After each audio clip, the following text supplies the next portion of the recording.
பார்த்து வருகிறோம். ராணுவ அதிகாரி சோஃபியா குரேஷியை மத ரீதியாக விமர்சித்த விவகாரத்தில் பாஜக அமைச்சரின் மன்னிப்பை உச்சநீதிமன்றம் நிராகரித்திருக்கிறது. இது தொடர்பான கூடுதல் விவரங்களை செய்தியாளர் சுசித்ராவிடம் கேட்கலாம். சுசித்ரா, இது தொடர்பாக உச்சநீதிமன்றம் என்ன கருத்துக்களை தெரிவித்திருக்கிறது?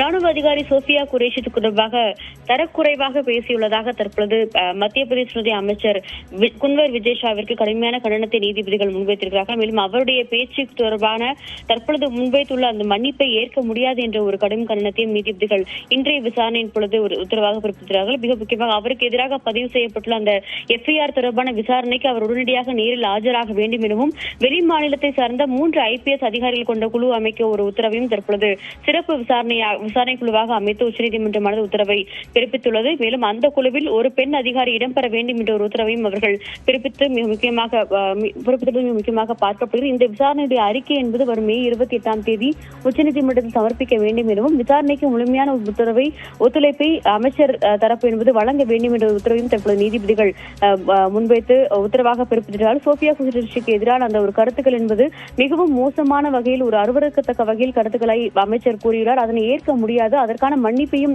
ஏற்க முடியாது என்ற ஒரு கருத்தை தான் தற்பொழுது உச்சநீதிமன்றத்தினுடைய நீதிபதிகள் அமர்வானது கண்டனமாக முன்வைத்துள்ளது. விவரங்களை வழங்கியமைக்கு நன்றி சுசித்ரா.